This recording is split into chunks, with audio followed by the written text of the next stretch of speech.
Hello boys and girls, this is another paper review.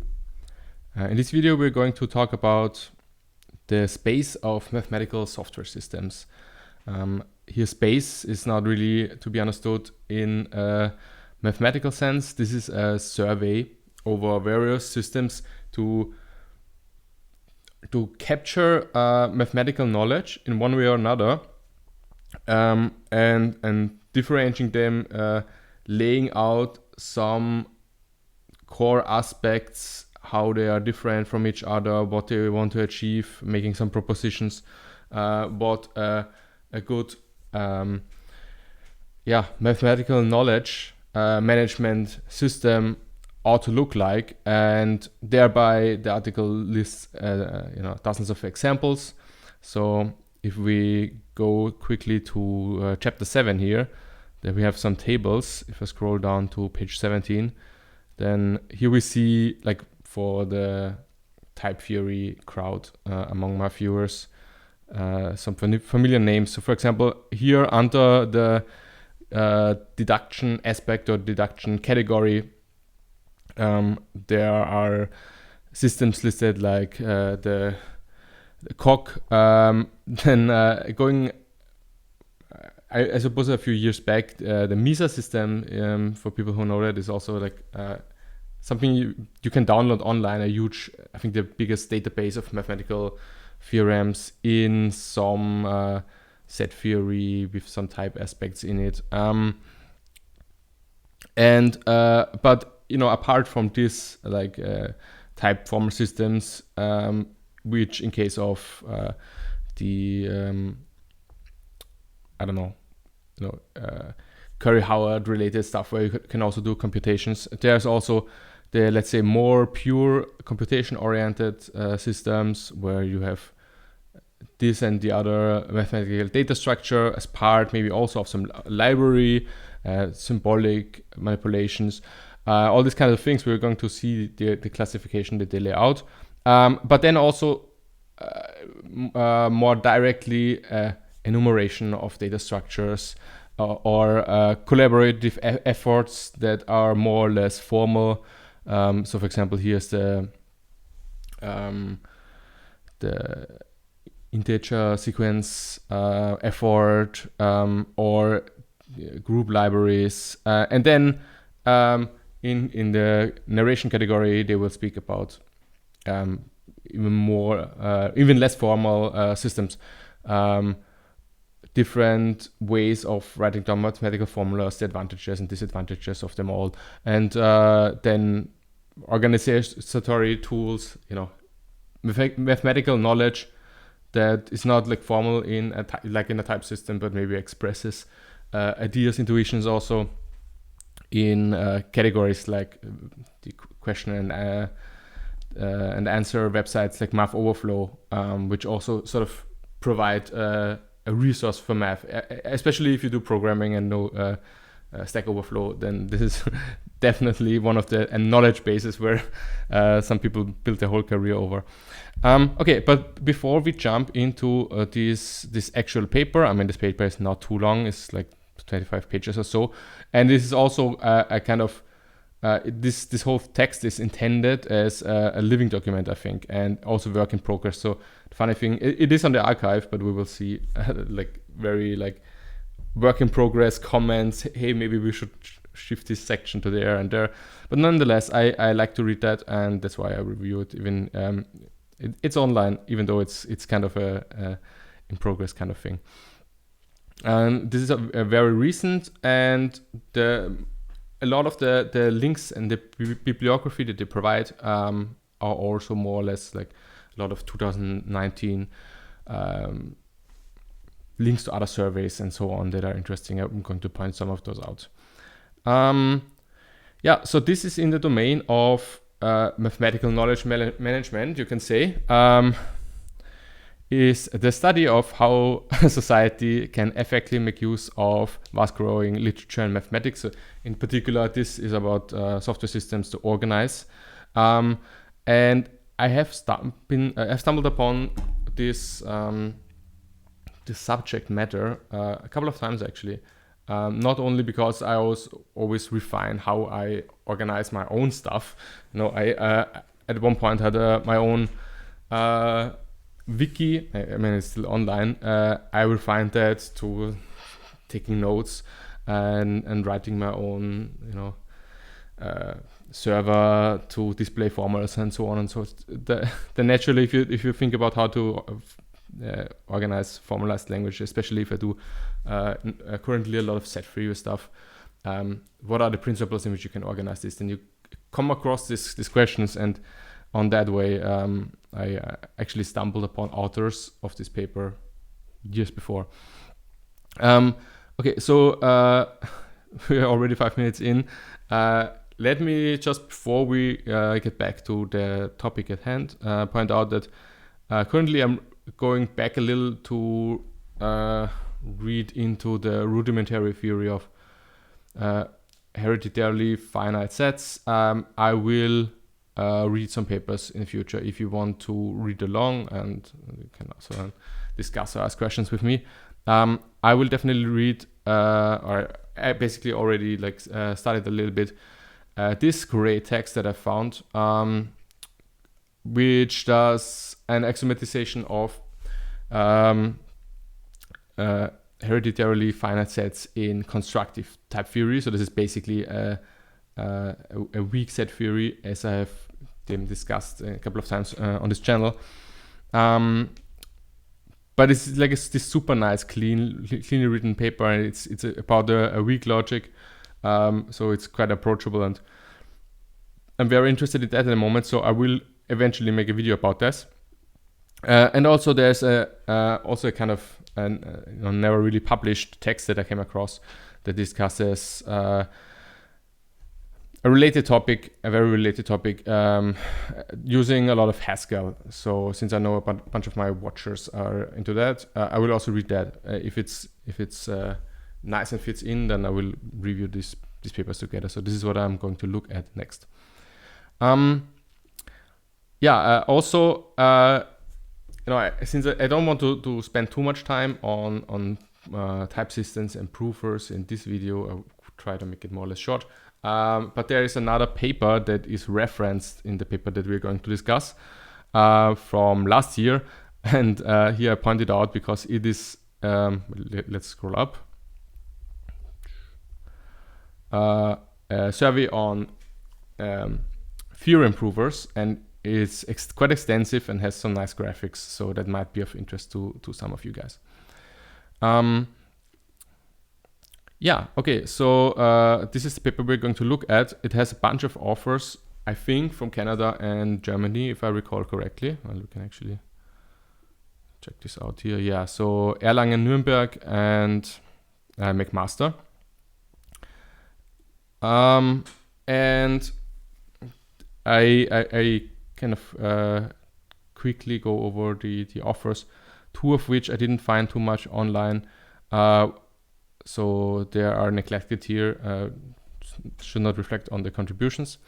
So there's this guy here who has his own Wikipedia article, and there are a bunch of related topics to mathematical knowledge management, and especially ways of writing down, capturing math, this sort of topics, and he has also a not so short list of publications.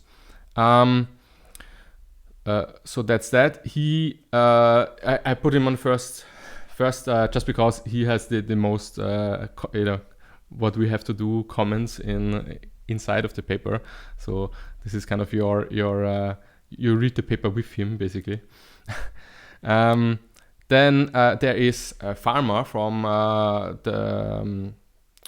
Canada and USA, as I see, who I think McMaster is in Canada, right? It seems like his education was all in the USA, but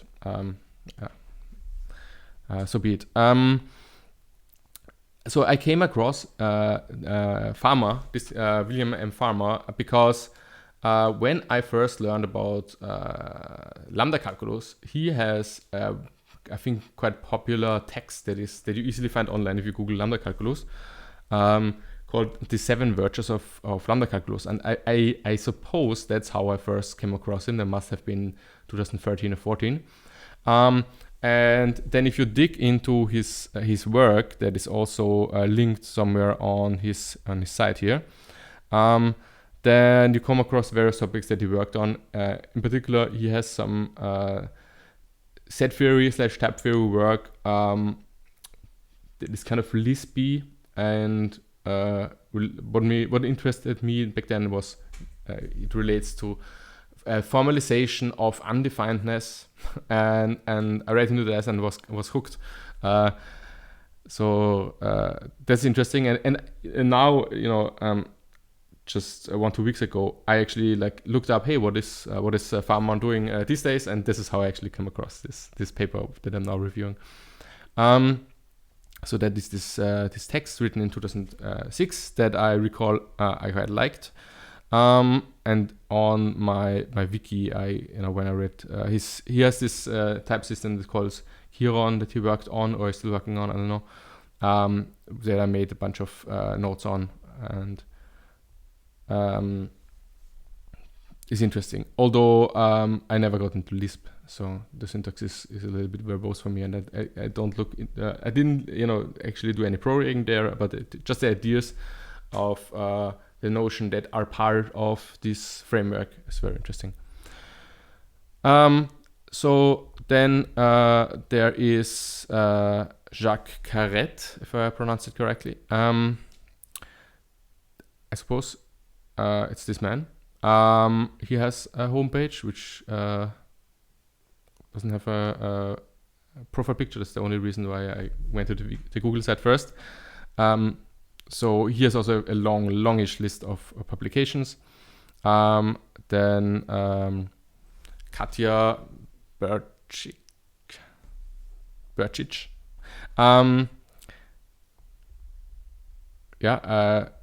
Don't know too much about these people's work. I just know. I just read a lot of papers by Farmer back in the day, but I want to mention the authors. Then Florian Rabe, Germany, and then Jasmin Scharoda, which looks younger, so I suppose maybe a student of Farmer. And then there's two more, I think more junior people being co-writers of the paper, if I recall correctly, that I didn't find so much on. Okay, so let's quickly jump into it. I made a bunch of notes. I will, as always, talk you through the different sections and make some notes on what I found.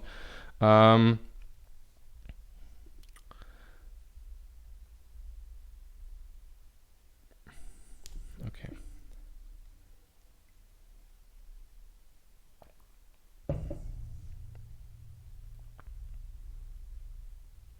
So here we have the table of contents. As I say, I started with a short list of things that are considered list of ways of capturing mathematical knowledge, and they early on they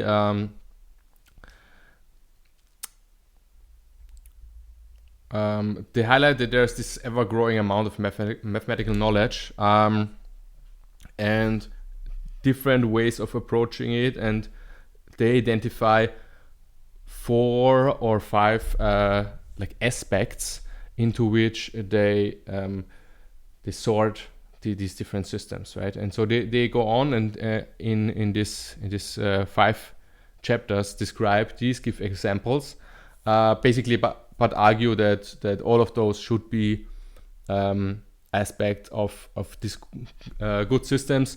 They emphasize, of course, that there's some overlap, and the categorizations are not total. There's, of course, commonalities and or systems falling in various having various strengths in that regard. The aspects that they list are in inference. So this is theorem generation, for example.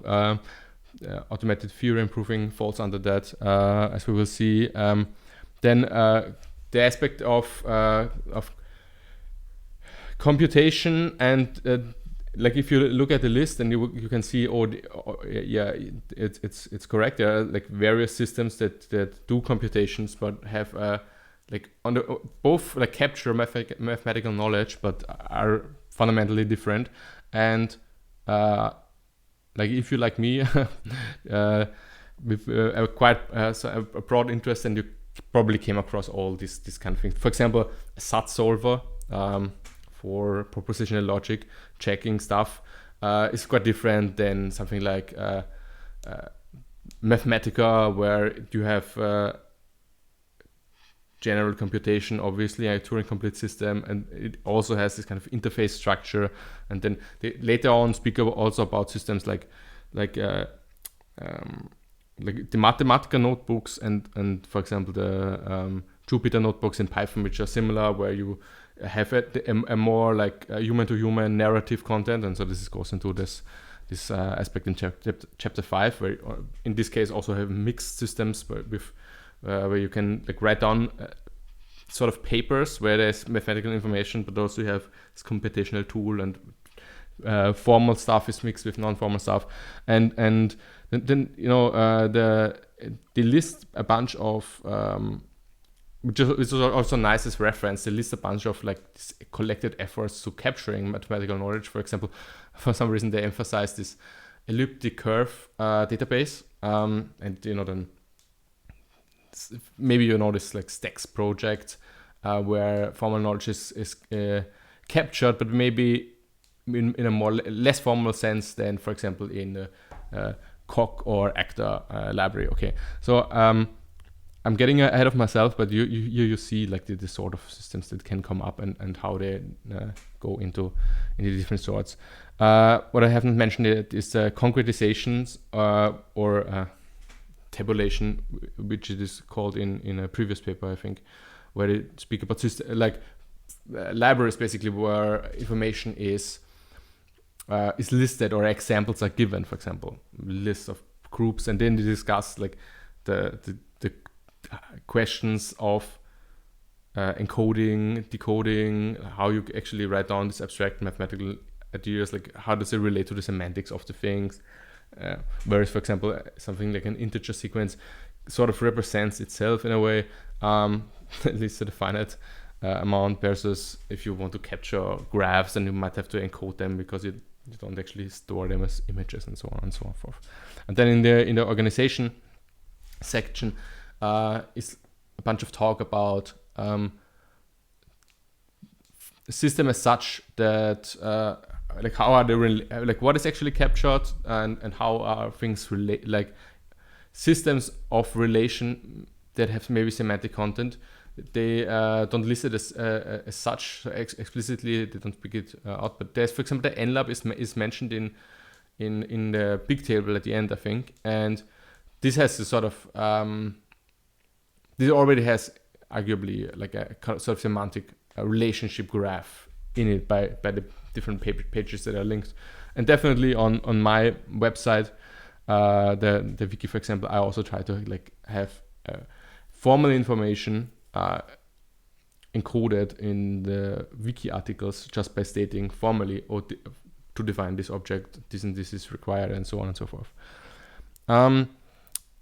Then the last sections, these two tables, which definitely can be extended, and they suppose they also want to continue on putting data there. And then there are some more stubbles, like how do you say this in English? Like more or less like very short chapters that they look sort of unfinished, let's say. Okay, and so I said that there's previous papers. I pointed out because if you look at the archive, so this is if you search for Kohlhase, this is one of the authors. They like this group as such seems to have already two papers together. There's this current one, right? I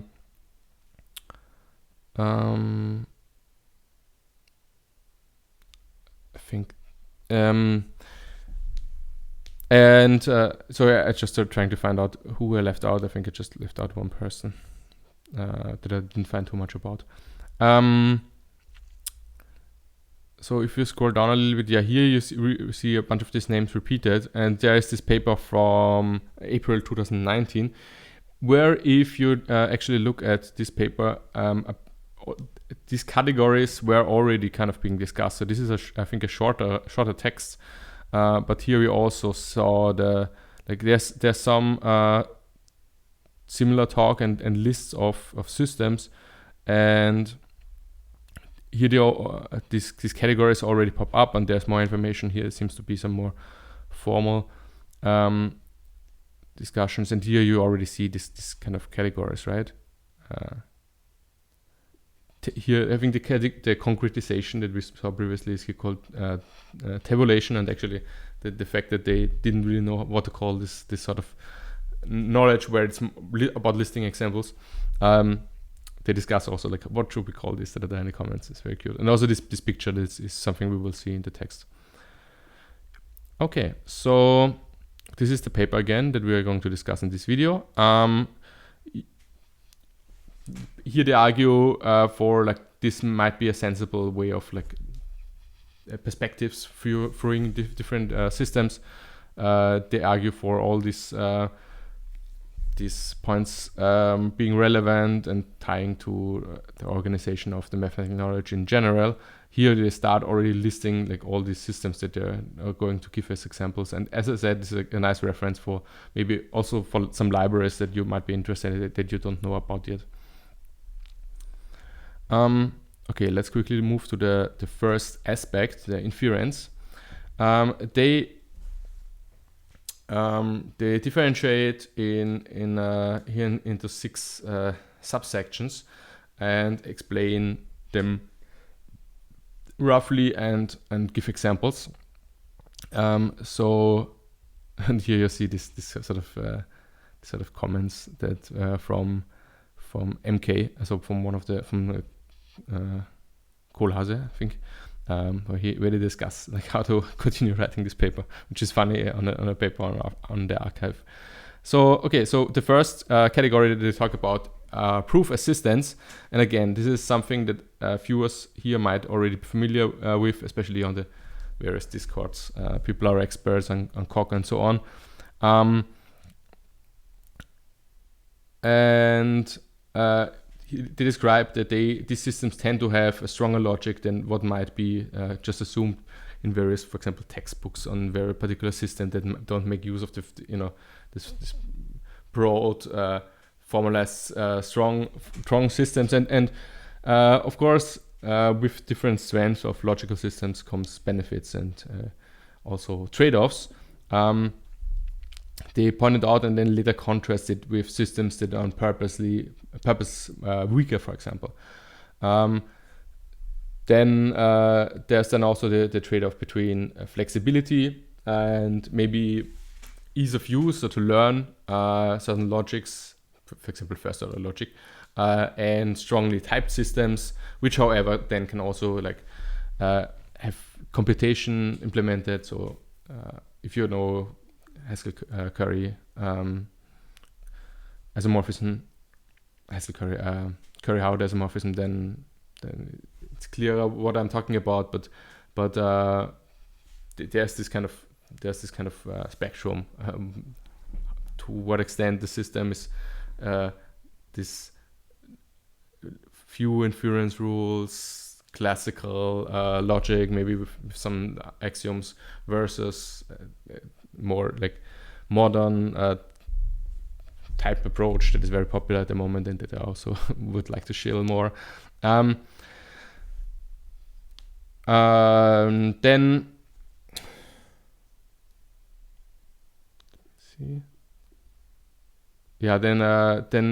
they discuss then to what extent such systems are or should be accessible for human users and have interfaces, and point out that systems like Coq or Actor also come with a library of mathematical structures. This is the reason why they are listed in the first place, despite being sort of programming languages also. Then we have automated theorem provers, and this is let's talk about theorem generation. Usually have simpler logics where then automation is more feasible. Then there's also talk about the software architectures of all of these systems. Like on the one hand, you have underlying maybe checkers or not, and then you have the interface, and that there's often like leveling of various like implementations, compilers that work together, and so there's quite a complicated setup. Then satisfiability checkers, so SAT solvers and this sort of programs. When you actually try to, like, for example, when I did videos 2 years ago or so, more in the cryptography corner and distributed systems, you naturally, like, with some problems come across like, hey, I would like to solve this and that, and then you Google, and then I also came across some systems that they also later list in the example. So this is a different kind of way of trying to work with theorems or expressions and solving things and proving things. Then there's this sort of computation by in various ways. So and they also often list then these systems, like for example the coq is we've mentioned in every second category here, because these are systems which also have other notions that are in the list, like integrated to them. Here's talk about term rewriting, termination checkers. I talked about Idris before, which relates to like knowing when a function is total, these kind of things. And I haven't made a video ever on term rewriting, but it's also like the subject you stumble upon quite naturally if you're in this corner. And then logic programming. Prolog is of course mentioned here. I've never used Prolog, but then they speak about how this is usually in untyped systems, first order logic, and it has various dialects that generalize it and so on. Okay. The section 3 is shorter. Here, this is about systems that deal with computations. And if you're looking at something like, for example, some algebra system like Mathematica, then you can also say that this system library as such captures a lot of mathematical information as part of the program. And this is also true for MATLAB. And here is then a subdivision into type systems. Symbolic systems talk about abstract syntax trees, which are then harder to combine with type theories. Then systems for algebra, basically.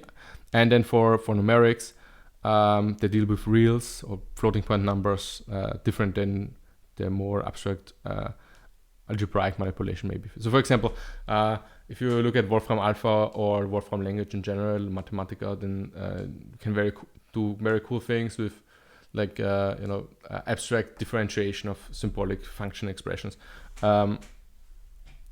Often in this text, also like Python is mentioned, and Python extensions and Python libraries, and a lot of systems are to consider to have like support, for example, for symbolic manipulation, because there are Python libraries which do that. So this is quite short, as I said. Examples are given. Then there's this section about concretization, or as I said, what's it called in the other text? Tabularization, where here we have basically mathematical like examples for math, for mathematical data, for example. And there are some historical examples given, like lists of Pythagorean triples. lists of decimals of pi or logarithm tables. And then further aspects of this sort of databases are discussed. So there's discussion about encodings that, as I alluded to before, when you need to encode various data structures, how do you represent them? How do you get back to the semantics?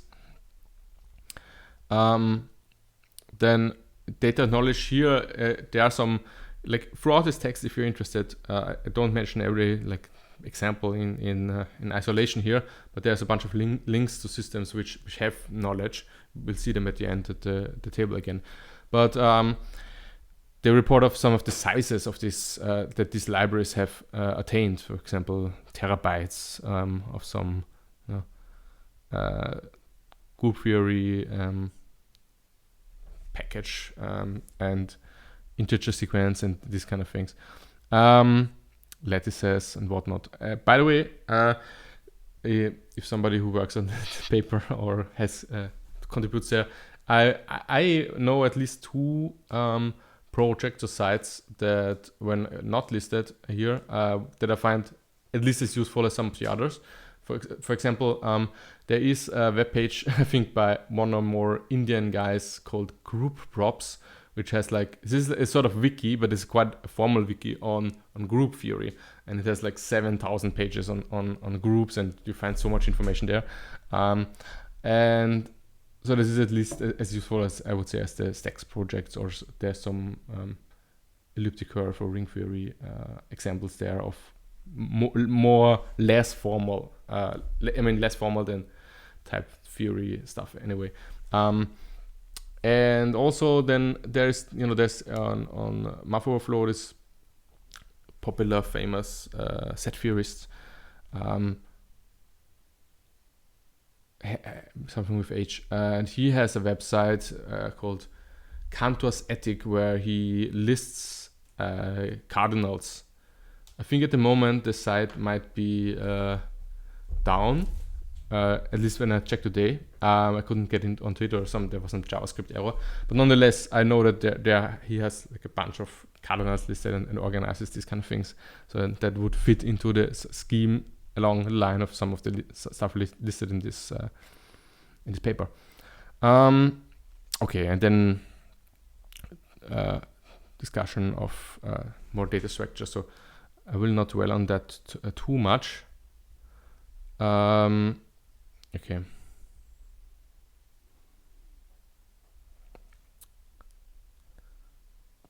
Okay, and then the fifth chapter and fourth aspect is a narration, whereby it's meant, I would say, a more human-to-human capturing of information. And here in this context, different, for example, markups or ways of capturing formulas are mentioned, and then trade-offs are discussed. For example, if you read tech, then you can Google it, but then you compile it and make a paper out of it, and you cannot Google the content so easy anymore because the formulas become images, these sort of things.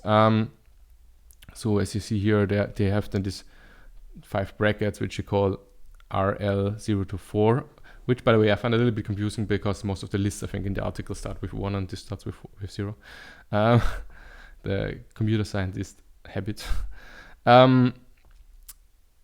And then in the next page and so on, they discuss then various systems, give a bunch of examples and kind of bracket them into these levels of formality, if you will. Here, I guess, estimates of how much of these contents are in various captured in various forms. Here, and then there's always these comments that I really like to read. For example, but this is basically a comment to his co-authors. While we take a rather inclusive view on documents, we limit ourselves to written documents, excluding audio recordings and videos. I found it interesting because I'm sort of making videos about math. Our rationale is that this does not constitute a loss of generality, since the latter could be transcribed into written documents without significant loss or in meaning. On a sort of tangent note, a bunch of content creators that I follow along and have watched in the last weeks, there's a lot of discussion about like how, like, as you know, you can now more or less simply like use machine learning to generate like write a text and through audio samples make fake readings of that. So there's great videos on YouTube where you can hear Ayn Rand read Marx Kapital or something like that, and it looks very authentic.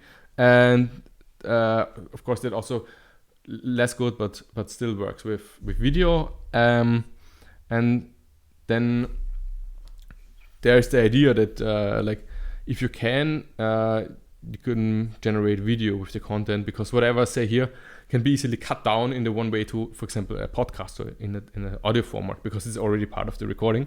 And then once that is there as it is, you can also then transcribe it. Going in this direction with the information is more or less easy, and in the other direction is more complicated. So transcribing an audio recording of somebody talking like me here to text is easy. Going the other direction is possible but harder. And so there's also this trade-off that are also alluded to in this paper. And this is also interesting, like as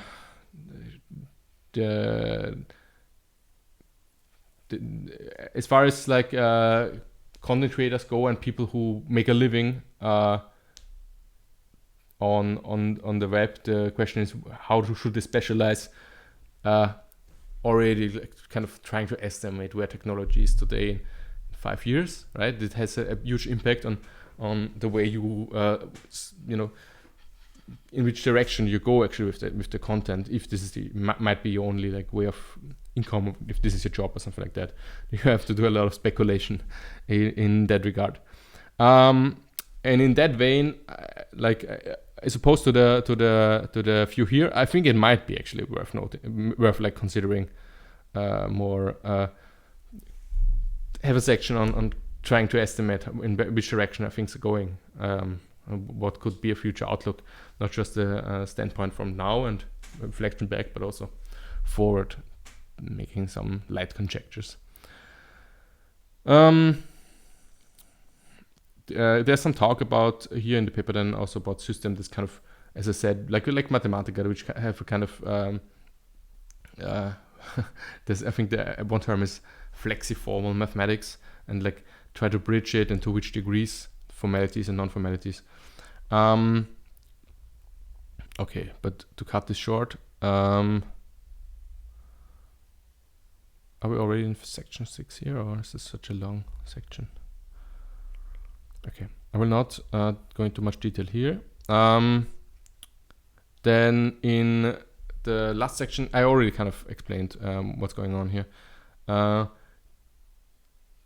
They talk about how, among other things, how like individual contents are related, and like phrases like, I think, theory graphs are mentioned. And you know, one of the, coming back to this the paper that I wrote before, so this one big math paper, this is the one where, as I said already, some of the terms that pop up here are mentioned.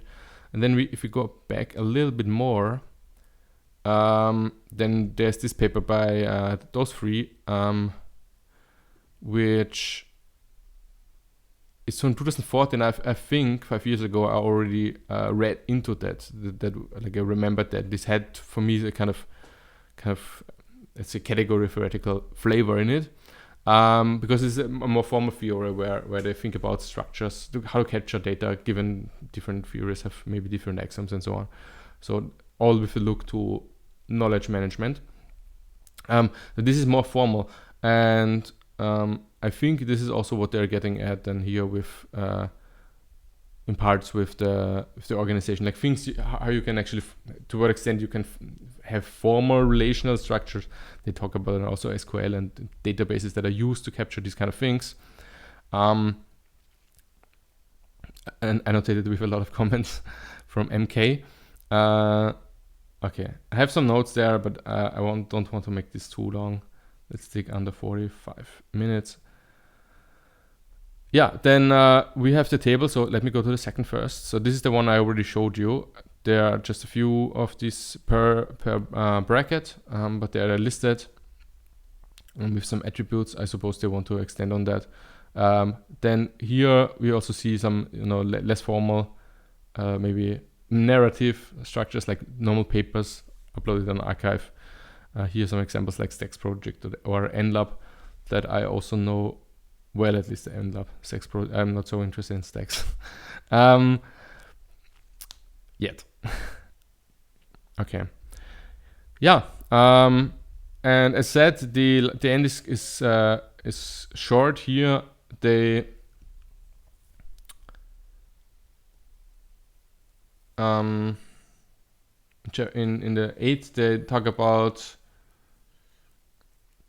as I said, that it's common for these systems to overlap in different categories, and there's a bunch of discussion in the paper comments about how they actually should organize these kind of things, and then there is a short conclusion. Okay, so I think I'll leave it at that.